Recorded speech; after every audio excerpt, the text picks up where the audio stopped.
जय गुरु जी, शुक्राना गुरु जी, अनंतम शुक्राना गुरु जी। संगत जी, आज हमें एक आंटी ने सत्संग भेजा है और उन्होंने हमें व्हाट्सएप पर रिकॉर्ड करके भेजा है, तो आइए सत्संग स्टार्ट करते हैं।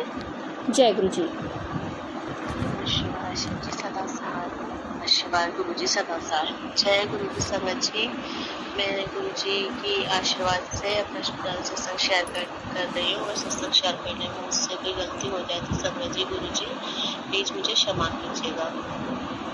संगत जी, मैंने पिछली बार सत्संग शेयर किया था अपना एक, तो उसमें कुछ अधूरी ही जानकारी मैं शेयर कर पाई थी क्योंकि मुझे उतना ही पता था, लेकिन उससे हटके भी कुछ पता लगा और गुरुजी ने सच सामने लाया। उसके लिए गुरुजी का अनंत अनंत शुक्राना। और अभी भी सच टुकड़ा टुकड़ा मेरे सामने आ रहा है।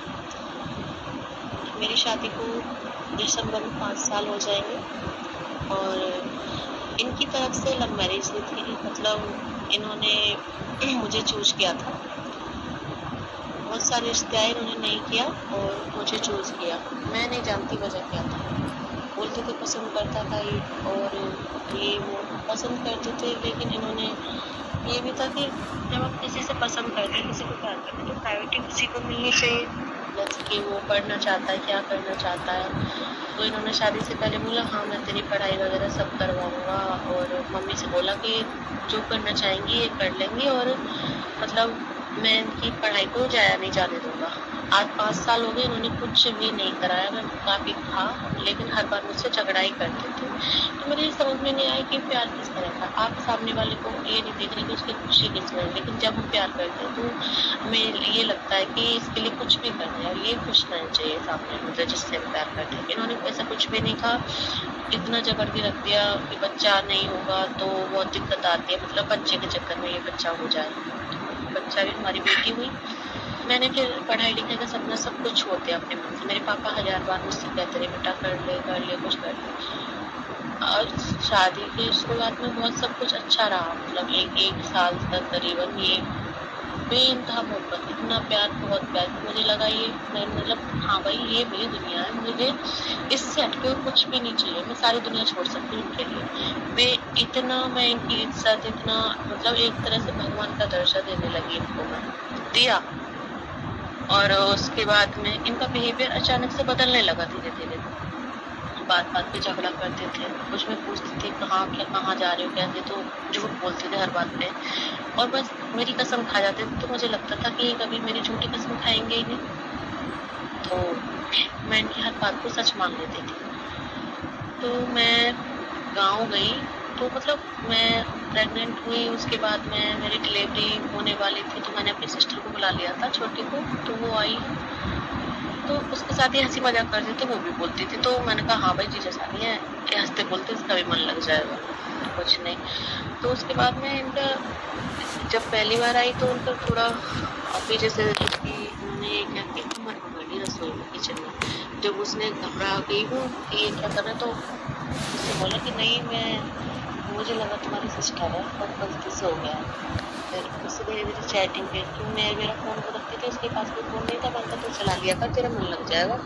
मैं तो चाबी में थी, तो उसकी वजह से तो उससे वो चैट में बात करने लगे।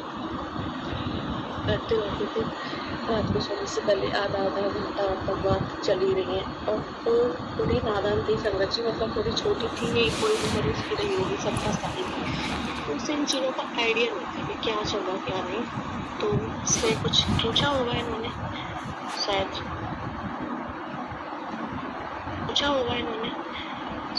फ्रेंडशिप वगैरह कुछ भी बोला था, मैं नहीं जानती। तो उसने मना कर दिया। जब उसने मना कर दिया तो बोले तो मुझे गलत मत समझना, और मैं तो टेस्ट ले रहा था कि तेरा नेचर कैसा है, कैसा तेरा कैरेक्टर है। तो उसने मेरी बात खत्म कर दी। उसके बाद वो यहाँ से चली गई और फिर इसके बाद ये भी नॉर्मल वो भी नॉर्मल फ़ोन पे बातें करते रहते थे। उसको फिर भी आइडिया नहीं था कि जीजा जी मुझसे किस वे में बात कर रहे हैं। उसके बाद में फिर वो बातें करते हुए बातें थोड़ी आगे बढ़ी, किस वगैरह की मुझे ये सेंड कर किया उसको इन्होंने। तो उसने मना कर दिया, मुझे इस तरह की मजाक पसंद नहीं है, तो मुझसे इस तरह की मजाक मत किया करो, मुझसे मजाक करनी नहीं आती। बोले नहीं मैं तो ऐसा ही मजाक करता था, चीज़ को ही मुझे आपको बोल देते। तो एक बात बताइए, खा लिया ठीक है, खा लिया कभी कर लो हमारा काम, लेकिन ये क्या क्या पीछे नहीं था कुछ नहीं। उसके बाद में फिर से प्रेग्नेंट हुई और दोबारा मैंने उसी सिस्टर को बुलाया। मेरी 2 सिस्टर हैं, मैंने कहा ये अच्छे से काम संभाल लेती है। मेरी सास थोड़ी एज है उनकी और प्लस उनका शरीर भी भारी है, तो उससे काम होता नहीं है, तो मैंने उसको भी बुला लिया। फिर से इनकी वही हरकतें शुरू हो गई। पहली बात तो मेरे पापा जब कभी आते मैं बोलती पापा को ले आओ, तो ही जाते नहीं। सिस्टर का सुनते ही चले गए।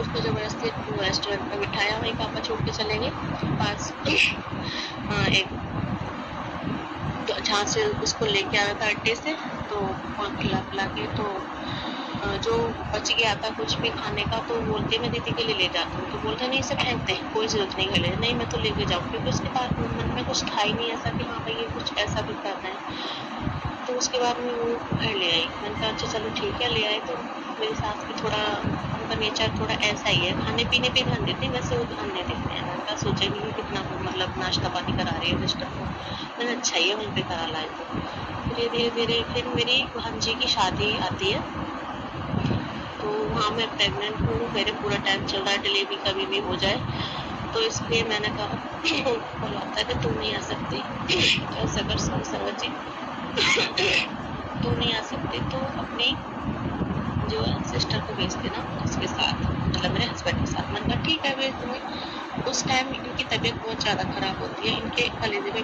मतलब बहुत ज़्यादा दर्द होता है, ये मतलब बहुत बुरी तरह से बीमार रहते हैं उस टाइम भी।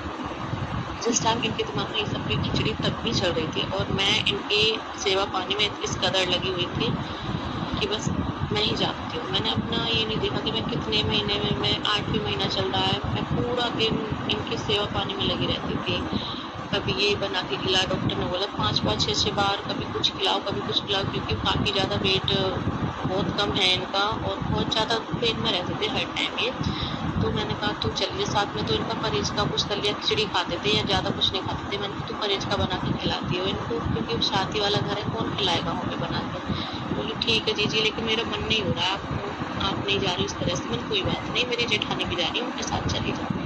तो ये चली गई, तो वहाँ पे ये मैसेज वगैरह फिर करते हैं, इसको कहीं बुलाते हैं कि इधर इस कमरे में आ जा, कुछ बात करनी है। तो इसने बोला कि जो बात करनी है आप फोन पे बता दो, मैं कमरे वगैरह में कुछ नहीं आऊँगी। यहाँ पे भी पोछा लगाती थी तो हाथ पकड़ के इधर तो कुछ बात करनी है, धारा कुछ बात करनी है। बोली मैं नहीं आ रही, जो बात करनी है यही बताओ, कमरे में क्यों लेके जाते हो। मैं दीदी को बोलूँ क्या, अरे नहीं तू तो हर बात दीदी से बताने क्यों उठे क्या, और जीजा साली के बीच तो बहुत कुछ हो जाता है, मस्ती का रिश्ता होता है ये वो, इससे इस तरह से बात करते रहते थे।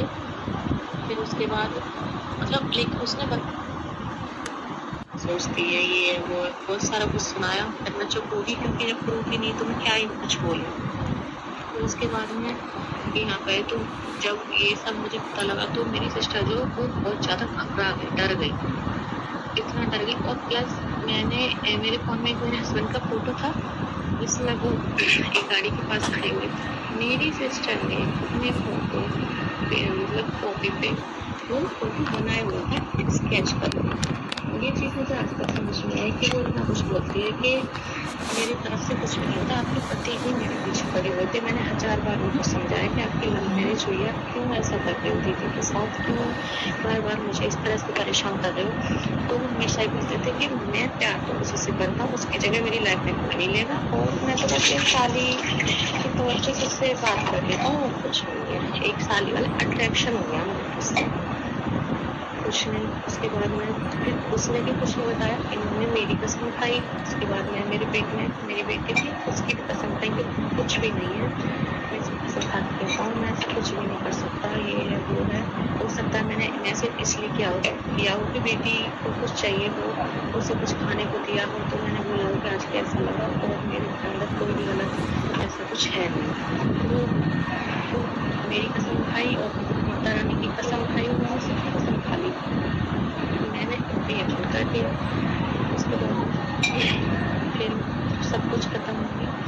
फिर मेरी सिस्टर अब कुछ दिन पहले, करीबन 1 साल पहले, मेरे नानी के यहाँ गई थी पढ़ने के लिए, और उसके पास फॉर्म को लिख के दे दिया था इनको ये चीज़ मेरे ज़रिए से बता दी, क्योंकि मुझे पता है इंसान के दिमाग में क्या बंद लगी हुई है। तो वो जब फ़ोन लेके गई तो इन्होंने उससे फिर से कॉन्टेक्ट बनाने की कोशिश की, उससे बात करने लगे धीरे धीरे। तो उसके फॉर्म वगैरह भरवाने के, फॉर्म में भरवा दूँगा, तेरे फॉर्म वगैरह की कॉम्पिटिशन की तैयारी कर ली। तो उसके बाद में इन्होंने उससे बात करना शुरू किया, बोले मैं तेरे बर्थडे पे आऊँगा पुष्कर में और तो आ जाना गाँव से बाहर, और काले शीशे गाड़ी पर कुछ निकलेगा तो टेंशन नहीं होगा। उसने आने तो भी नहीं आएगी तो मैं तुझसे करूँगा, तेरे तुम्हारे गाँव कभी नहीं आऊँगा, ये वो बहुत कुछ बोला। लेकिन उसने साफ मना कर दिया कि मैं कहीं नहीं आने वाली, आपको जो करना है कीजिए, और अगर उन्हें रिश्ता रखना तो मत रखिए, बस इतना। बोले दोस्ती का रिश्ता रख सकती हूँ। उसने बोला ना मैं दोस्ती रखूँगी ना किसी चीज़ का, बस इतना है कि अगर आप घर आओगे तो मैं आपसे बस नमस्ते कर सकती हूँ। और ये चीज़ उसने मम्मी को बताई कि जीजा जी बर्थडे पे आने की बोल। तो मम्मी ने बोला कि उनको दिमाग खराब है, वो क्यों आएंगे? अगर बड़ी बेटी के साथ में आती तो ये बोलता हमें बेटी और दामाद, तो वो क्यों आएंगे बनाने, कोई जरूरत नहीं। अब ये चीज़ें जब मैं पिछली बार कम हुई, इनमें 20 दिन में से एक भी दिन मुझसे कोई बात नहीं की, क्योंकि मैंने भी इनसे बात नहीं की, हमारा झगड़ा हुआ था। ये करते क्या थे कि कोई भी बात होती थी मतलब सारी बात मेरे ऊपर डालती, और मैं बस से ये बोलती थी कि मुझे अपने घर जाना है। जब इंसान दुखी रहेगा देखो, उसका बार बार तोड़ोगे तो बस वो यही बोलेगा ना कि मुझे तो अपने घर जाना है, तो ये बोलते थे, ये नहीं बोलते थे मुझे चल यार जो भी है यहीं पे सॉर्ट आउट कर लेते, मुझे चल मैं तुझे छोड़ता था, और सीधे गाड़ी लेकर मुझे छोड़ाते थे। और यहाँ पे आके अपने दोस्तों के साथ अपनी मटर मस्ती चलती रहती थी, मस्ती चलती रहती थी। अब जाने के बाद मैंने कहा यार वो तेरे लिए, मुझे शक था कि इन दोनों के बीच कुछ है। तो मैंने उससे बोला कि तू ये बता, तेरे बारे में ये बोल रही थी कि तेरी बहनी मुझसे आगे साथ मतलब पहले से बात करती है, तो तू क्यों इतना मुझ पर शक कर दिया था? तेरी बहन बोलती मैं बोल लेता हूँ मेरे को। तो मैंने अभी तक से ये बात ऐड की कि उन्होंने ये बोला था कि मैं तो किस किया, पर हाँ उन्होंने ये मजाक में बोला था कि मैंने तो उसे किसी कर लिया, बता क्या करेगी? फिर बोले मजाक कर रहा हूँ यार, गलत मत सोच, तेरी कसम मजाक कर रहा हूँ, ऐसे बोल के उन्होंने बात खत्म हुई थी। उसने फिर मुझे सारी बातें बताई कि उन्होंने फर्स्ट टाइम ये किया, और आपको जब झाड़ू में यहाँ पे आई थी तो उन्होंने नए नंबर से मेरे फ़ोन पे मैसेज किया था कि मैंने पूछा कौन हुई, नंबर कहाँ से मिला, तो उन्होंने ये मैसेज किया था कि अभी तो नंबर मिला है, न्यूज़ तो दिल में भी जगह बनाएंगे, आई लव यू, ऐसे करके उन्होंने मैसेज किया था मेरी सिस्टर को। और मैं पूछती तो बोलते थे अरे मेरी तो बेटी की समान है, इसकी उम्र देख कहाँ और मैं कहाँ, मेरी बेटी को मतलब इंसान की नीयत का कुछ पता नहीं चलता। चाहे लव मैरिज का तो उन्होंने इतना गंदा और भद्दा उन्होंने ड्रामा किया कि मेरी पढ़ाई चल रही थी, मेरा यूपीपीएससी से नंबर भी आया था, लेकिन मैं फाइनल में बाहर हो गई थी। उन्होंने ऐसा मेरी मम्मी के दिमाग को भरा, क्योंकि घर भी अच्छा है, खेती वगैरह और अच्छी जॉब भी थी इनकी, और मतलब सब कुछ ये भी दिखने में अच्छे, और ना कोई इनमें कोई नशे वगैरह कुछ भी है नहीं, तो हर पेरेंट्स से ही चाहेंगे इस तरह। तो इन्होंने दहेज की मांग भी नहीं की, जो आप दो सो, तो इन्होंने शादी कर ली। उस टाइम बहुत अच्छे से रखा मुझे, लेकिन कुछ दिन बाद इनके नेचर में बदलाव आने लगा, ना ही इन्होंने मेरी कोई पढ़ाई वगैरह कुछ शादी करवाई। जब मुझे इतना पता लगा तो मैंने इनसे कहा आपने ये सब किया, मुझे धोखा दिया, मैंने तो आपको बार बार माना था, आपने मेरे साथ क्या कर दिया। ये भी नहीं सोचा कि इसकी बहन है, मैं घर में इस तरह से क्या कर रहा हूँ, पता चलेगा अरे ये सब नहीं, ये सब जो भी हुआ साली के चक्कर में हुआ, ये हुआ वो, मेरा कोई मतलब नहीं। मतलब साली तो क्या खरीद लिया है क्या साली के साथ में, आपने बीवी के साथ में साली क्या है? मैंने बहुत कुछ सुना है, मतलब मैं बदतमीजी से भी बोली, दूर पे भी आ गई थी। जब इतना कुछ हुआ तो सीधी सी बात, मैंने कहा मुझे तलाक दो और मैं प्रेग्नेंट हूँ, मेरा अबॉर्शन कराओ, क्योंकि इनको बेटा चाहिए था। इनके घर वालों को मैं बोलती थी 2 बेटियाँ ही काफ़ी हैं, क्योंकि मेरे भाई इंसान का शरीर है किस हद तक जाएगा। तो उसके चलते फिर अबॉर्शन भी करा दिया। तो उसके लिए मैं क्षमा चाहूँगी, गुरु से पहले भी क्षमा मांगा है गुरु का। तो ये सब इस इंसान की सच्चाई सामने आई। उसके बाद में क्या होता है कि यहीं पे हमारे घर से थोड़ी दूरी पे एक घर है, एक लड़की रहती है वहाँ पे, उसका नाम मायरा है, वैसे सॉरी संगत जी मैं उसका नाम नहीं लेना चाहूँगी, वो भी किसी की इज्जत है, क्षमा कीजिएगा, मतलब बोलते कुछ और है, नाम कुछ और है उसका। तो वो तो मैं जाने के महाकुंभ जो लगा था उसमें मैंने कहा साथ में चलते हैं, और मेरी सास बोली कि तुम दोनों बेटियों को अपने मायके छोड़ो, वहाँ वो अच्छे से रख लेती हैं, और जोड़े से भी तुम नहाया स्नान कराओ कुंभ का। तो इन्होंने साफ मना कर दिया कि नहीं, मैं नहीं जा रहा हूँ, मैं तो अपने फ्रेंड के साथ जा रहा हूँ, और उसमें बस जेंट्स ही जा रहे हैं, लेडीज़ लोग कोई नहीं जा रहे हैं। ये इस तरह से बोल के हमारे साथ उन्होंने बहुत कहा, बहुत वाले में हमारे साथ नहीं गए। उसके बाद ये जाते हैं अपने फ्रेंड के साथ और बोलते हैं कि फिर वहाँ मैंने कहा आप पहुँच गए, यहाँ पहुँच तो गए, लेकिन सभी यहाँ पे खो गए हैं, और मैं और मेरा फ्रेंड ही मेरे साथ में, कोई भी नहीं है साथ में, मतलब सभी खो गए हैं बस पे, और बस वाले जितने भी आए थे। और फिर मुझे बाद में पता लगता है कि गाँव की 2 लड़कियाँ और थी इन दोनों के साथ में, जो गई भी साथ थी और रही भी साथ थी। खाना पीना इनका चाय नाश्ता सब साथ में हुआ था, और आई हुई साथ थी। तो इस बात को उन्होंने अपनी आईडी पे, क्योंकि मुझे पता नहीं था मेरी आईडी, इंस्टा आईडी पे मैंने वीडियोस देख ली और वो डाउनलोड कर ली, फिर मैंने उनको दिखाया। तो इन्होंने मेरे साथ बहुत बदतमीजी, मतलब उस तरह से बदतमीजी, लेकिन हाँ बहुत ड्रामा की, बहुत कलेश किया, रात में बहुत ये करती है वो करती है, फलाना ढिकाना। लेकिन जब भी कहती तो मेरी बिछिया तक निकाल के फेंक, चल चूड़ी तोड़ दी, मेरी सारी बिछिया निकाल दी कि चल तू मुझे तलाक दे और जा, तू मुझे टेंशन नहीं रहने देंगे, तेने ये किया वो किया, तुझसे शादी करके मुझे ज़िंदगी बर्बाद होगी। उन्होंने इतना कुछ बोला मुझे, और रात के 11:30 बजे मुझे घर से निकालने के लिए तैयार हो गए। वो तो मैं ही फिर मेरे भाई पे भी फ़ोन कर दिया। इतना सब कुछ एक करते चले आए। फिर मैंने इनके बड़े भाई को बताया, मैंने कहा देखो ऐसा मैटर है, और मेरी मामा के बेटे की बहू थी, उससे भी मतलब एक नॉर्मली राजी खुशी वाली बात करती थी, लेकिन इन्होंने मुझे ये भी नहीं बताया कि मेरी उनसे बात होती है। मैंने जब पूछा आपको कैसे पता लगा, इन्होंने बोला कि तुम्हारी भाभी का नेचर बहुत अच्छा है और ठीक है। मैंने कहा आपको कैसे पता, आप यहाँ वो वहाँ नहीं जाना ना आना, तो आपको कैसे पता? नहीं बस एक बार बात हुई थी, तुम्हारे भाई का कुछ केस हुआ था तो उस टाइम बात हो थी, जबकि मेरी सिस्टर हुई थी तो तब उनसे बात हुई थी। और उसके बाद जब मेरी सिस्टर यहाँ आके गई है मेरे गाँव में नानी के यहाँ से, तब भी उसके पीछे उनसे बात करते रहे। मैं मतलब नॉर्मली, उनको नहीं पता कि इनकी इंटेंशन क्या रही है क्या नहीं, और मुझसे भी झूठ बोला है। मतलब झूठ क्यों बोल रहे हो आप, जब आपका इंटेंशन सही तो झूठ क्यों बोल रहे हो? प्लस वो लड़कियाँ गाँव की गई हैं, आपने बताया भी नहीं, क्यों नहीं बताया, क्यों छुपाया मुझसे, क्यों हमारे साथ नहीं गए जब जाना था? पैसे भी बराबर, और मुझसे बोला कोई पैसे नहीं लग रहे हैं, उसकी मेरी फ्रेंड की मामा जी की बस जा रही है तो उसमें जो पैसे नहीं ले रहे हैं, जबकि लिस्ट मैंने देखी इनके फ़ोन में तो उसमें 2000 रुपये इनके नाम से जमा थे। इन्होंने इतना लंबा चौड़ा मुझसे झूठ बोला, मैं नहीं जानती। फिर उसके बाद में वो लड़कियों को मैंने बुला भी लिया यहाँ पे। जब लड़कियों को मैंने बुला लिया, नहीं उसकी इंस्टा आईडी मुझे पता लगी, मैंने इनसे नंबर मांगा, मुझे नंबर दो, तो इन्होंने कहा मेरे पास है नहीं, मैं कहाँ से दूँ नंबर, मेरा कोई मतलब ही नहीं उनसे, ये बोली। फिर वो इंस्टा आईडी पे मैंने बोला आप मेरा घर क्यों बर्बाद करते, आपने मेरा पूरा घर बर्बाद कर दिया, मेरी 2 बेटियाँ हैं, मैं कुछ खाकर सो जाऊँ, आप मेरे बच्चों को पाल दोगे क्या? तो इतना सुनते हैं उनकी। फिर थोड़ी देर बाद बताते हैं कि भाभी आप ऐसा कैसे बोल सकते हो हमारे बारे में, आपके पास भी प्रूफ है? प्रॉब्लम यही थी कि होली पे वो आई थी तो इन्होंने उन दोनों लड़कियों पे, वो भी सयानी है, ऐसा नहीं कि बच्ची है, वो भी अच्छी खासी उम्र है उनकी, और ये भी यंग ही है, वो भी यंग है। इन्होंने उनको कलर लगाया मेरे सामने, इनको पता नहीं था कि मैं देख रही हूँ, मैंने चुपके से वीडियो बना ली। तो मैंने इनसे बहुत बड़ी कि आप कैसे लगा सकते हो, मुझे बहुत बुरा लगा इस चीज़ का। आज से पहले ये लड़कियाँ अगर शो से आती उनकी कलर लगाने तो मैं मानती भी, ये आज से पहले कभी आई नहीं लड़कियाँ।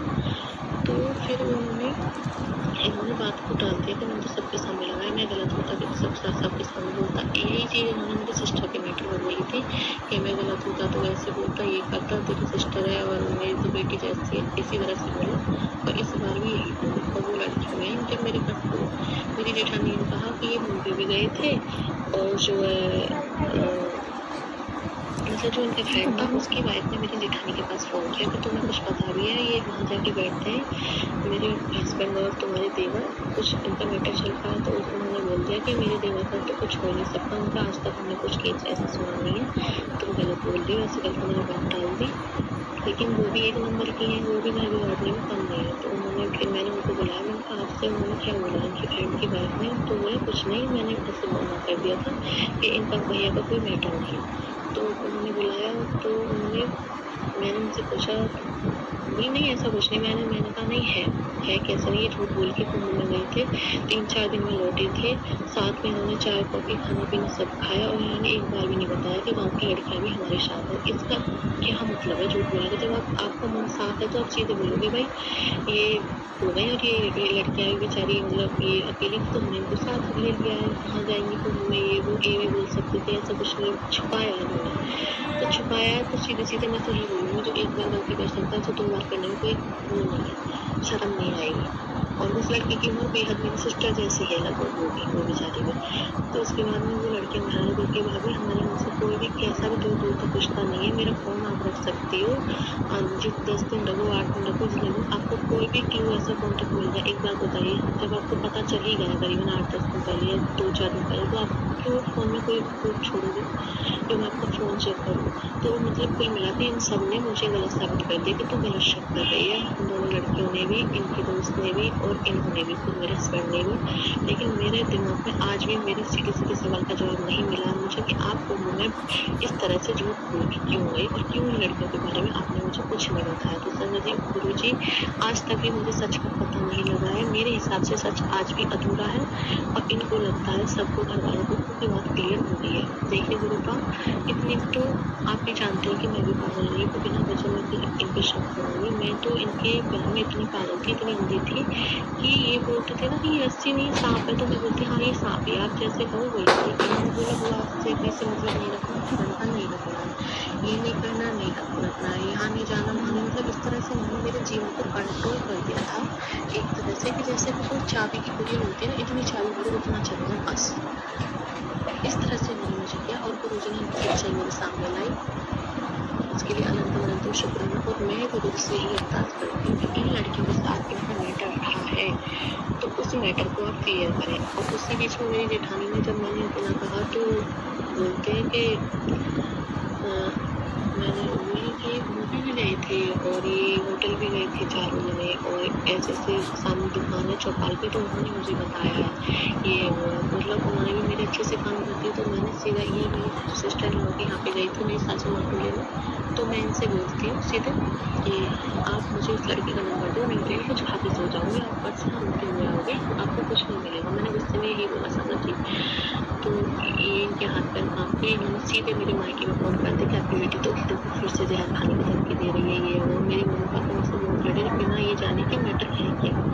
फिर उसके बाद में यहाँ भी मेरे बुआ जी की लड़के वो दोनों भाग के आए, मतलब उन्हें ये देखा क्या करे, क्योंकि मैं बैठी हुई थी, मैं ऐसे गुस्से में नॉर्मली बोला था, लेकिन मैं तो कुछ करने वाली नहीं थी ताकि मुझे नंबर मिल जाए उस लड़के से, मैं सीधे बात कर सकूँ। क्योंकि किसी की इज्जत को उछाल 1% बात गलत भी निकलती है, तो किसी लड़की की इज्जत उछालोगे तो मेरी भी तो 2 बेटियाँ हैं। तो इस वजह से मैंने, मेरी जेठानी ने पूरी कोशिश की कि तू चल, मैं उसके घर तुझे लेके चलती हूँ लड़की का, वहीं पे जाकर उसको सुना के आऊँ, वहीं पे जाके ऐसे करके, मतलब उन्होंने बहुत कोशिश किया, लेकिन मैं नहीं गई क्योंकि मेरी सास घर पे नहीं थी और मैं अपने बिना सास के कहीं भी नहीं जा सकती थी। तो इस वजह से उन्होंने बहुत फोर्स किया, फिर मैं नहीं गई। तो उन्होंने फिर मेरी काम लगी कि हाँ भाई ये बैठ हुआ। फिर उसके बाद मैंने कहा देखो आपने बोला था आर्टिस्ट में प्रूफ मिल जाएगा ये मूवी है, और उस लड़के के बारे में बोला कि इसके घर से खींच के निकाली थी, उसकी वाइफ में उसके पति के साथ सो रही थी और उसकी उम्र बेहद कोई 17-18 साल की है, और वो इंसान बहुत ज़्यादा एज है, जिसके एज क्या वो इंसान जिसके साथ उसके अफेयर के चर्चे चलाए थे, जिसके मुझे शक था। तो इस तरह से उन्होंने मेरे माइंड वॉश किया। तो मैंने घर में फिर से कलेश शुरू कर दिया। इन्होंने एक ही चीज़ बोली थी, तो रहा भी होगा उनका मैटर, लेकिन उन्होंने कबूला नहीं। लेकिन उन्होंने एक ही चीज़ बोली कि मैं वहाँ जाना बंद कर दूँगा और अपने फ्रेंड का साथ भी छोड़ दूँगा। इन्होंने ना साथ छोड़ा, ना ही वहाँ जाना बंद किया। जहाँ पे उसका घर था वहीं पर सभी लोग बैठते, एक चौपाल है उन पर बैठते। तो मेरा दिमाग वैसे भी खराब था कि ये तो मानी नहीं है, तो मुझे पागल बनाने की लगी हुई, तो वहाँ जाना तो बंद करो, ना ही फ्रेंड का साथ छोड़ रहे हैं, क्योंकि उसके साथ रहेंगे तो सीधी बात है कि कोई ना कोई कहानी बनेगी, क्योंकि वो खुद ऐसा है, उसके 3 बच्चे, लेकिन फिर भी उसके अफेयर के चर्चे आए दिन होते रहते हैं। तो इसलिए मैंने कहा उसका साथ छोड़ो, अब जब से आप उसके साथ लगे हो। हालांकि मुझे पता है कि जो इंसान गलत होता ही है ना, वो होता ही है, जो सही होता है उसे कोई भी गलत कर नहीं लिया जा सकता, इतना मुझे पता नहीं है। खुद के साथ हो तो कहीं भी बैठ लो, आप नहीं आ सकता आपके मन में। ये यहाँ पे है, मैं अपने से ही बोल रही हूँ कि अगर मैं सच्चे दिल से उनसे प्यार करती हूँ और सच्चे दिल से रिश्ता निभाती हूँ तो ये मेरे सामने रहे या ना रहे, क्योंकि मैं भी इनके गाँव के लड़कों ने काफ़ी लाइन वगैरह मारी मुझ पर। मैं वहाँ से हट गई, मुझे लगा हाँ ये कुछ इस तरह से गलत तरीके से ये कर रहा है, तो मैं अपनी सास और अपनी बुआ के पास आ गई। वहाँ से हट के भीड़ थी, बस गई थी वहाँ से, हम भी बस में ही गए थे, वो दूसरे में गए थे, हम दूसरे में गए थे, आगे पीछे गए थे 2-4 दिन के अंतर से। तो मैं अगर ऐसा गलत सोचती तो मुझे कौन भड़काने वाला था, मैं खुद जा सकती थी। तो जो भी इंसान करता है ना वो अपने खुद के नेचर से, खुद के दिमाग से करता है, ना कि दूसरे के कहने में आते हैं। तो इसलिए मेरा मानना तो यही है। तो मेरी जेठानी ने जब मैंने उनसे कहा फ़ोन पे, मैंने कहा आप दे दो मुझे। आपने बोला था अरे मैंने तुमसे खुद पे बोला था, तू तो सारी बात मुझे पर डाल रही है, मैंने तो भला तुझे कहा वो कहा। और उस लड़की से नंबर लेके बोलती है कि तो दीदी पूरे दिन उसको रखाया, जहर खाने भाग रही थी, ये है वो है, जबकि ऐसा कुछ भी नहीं था। उस लड़की से मैंने हर बात बोली, उसका मेरे पास भी नंबर मैंने इसी चक्कर में लिया था कि बात क्या मैटर है जानने के लिए। तो मैंने कहा दीदी ऐसा कुछ भी नहीं था, और इन्होंने मुझे से मतलब बोला था, लेकिन अब मान गई है, कोई प्रूफ नहीं है मेरे पास उनका भी। लेकिन एक चीज़ तो है, वो मुझे उन लड़कियों में आज भी शक है, ये चीज़ मैं आपसे बोल रही हूँ। अगर उन लड़कियों का उनके साथ कुछ मैटर था है इनके दोस्तों के साथ, तो आपसे विनती है, चाहे आप महीने में ले आओ सामने, महीने में 2 महीने में, लेकिन उनकी सच्चाई सामने जरूर लाओ। मेरी अरदास है आपसे, दिल से अरदास है गुरुजी। इसी के साथ मैं अपने अगले सत्संग की तैयारी करूँगी। सॉरी संगत जी, सत्संग कुछ ज़्यादा लंबा हो गया। ओम नमः शिवाय, सुखी सदा, ओम नमः शिवाय, गुरु सदा, जय गुरु जी। शुक्राना आंटी जी, शुक्राना गुरु महाराज जी, इतना प्यारा और ब्लेस्ड सत्संग हमें सुनवाने के लिए, हमसे शेयर करवाने के लिए आपका अनंतम शुक्राना गुरु जी। संगत जी, कुछ लाइफ के पार्ट ऐसे होते हैं कि शेयर भी नहीं कर पाते हैं, और जो शेयर गुरु जी को करवाना होता है वो अंत में करा ही देते हैं। आजकल की लाइफ ना संगत जी बहुत डिफरेंट होती जा रही है, जिसे देखो उसे के अफेयर के चर्चे रहते हैं। संगत जी, जब आपका पार्टनर, आपका लाइफ पार्टनर, आपका पति आपको धोखा दे और कस्में खाते रहे कि मतलब मैं सही हूँ, तो शक करे मुझ पे, तो आपको समझ जाना चाहिए कि कहीं ना कहीं कुछ गड़बड़ ज़रूर है। पर आप हमेशा सतर्क रहिए अपने आप को लेकर कि कोई कहीं भी कुछ गलती ना हो। संगत जी, ये शायद उन संगतों के लिए कि जिनको अपने पति पे शक होता है, या उनको लगता है कि उनके पति उनको धोखा दे रहे हैं और सच में धोखा दे रहे हैं। तो संगत जी, आप जितनी भी संगत है, अगर किसी को ये प्रॉब्लम है जो इन आंटी को है, तो संगत जी आप ना खुद में सतर्क रहिए, अपने आप का अपना ध्यान रखिए। संगत जी, लाइफ में ना ऐसे मोमेंट आते हैं जब आप कहीं के नहीं रहते। इसमें कितने सत्संग सुनती भी हूँ कि जब आपका लाइफ पार्टनर आपको धोखा दे देता है किसी और के लिए और आपको छोड़ देता है। बहुत सारे सत्संग हैं ऐसे जो मैं स्टार्टिंग में बहुत सुने हैं। अभी कुछ सत्संग ऐसे आते हैं मेरे पास जो मैं सुनती हूँ और जो मुझे पता चलता है कि हाँ, लाइफ में कितना कुछ हो जाता है, और कुछ संगत के साथ इतना बुरा हो जाता है कि मतलब रास्ते ही ख़त्म हो जाते हैं। एक तरह से आपकी लाइफ ना बिल्कुल टर्न हो जाती है। आप उस पॉइंट पे आ जाते हैं कि आपको कुछ समझ में ही नहीं आता।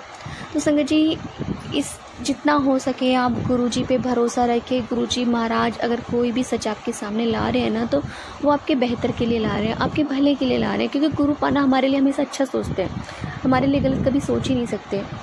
क्योंकि गुरु अपने बच्चों को, अपनी संगत को हमेशा बुरे लोगों से, बुरे विचारों से हमेशा बचा के रखते हैं।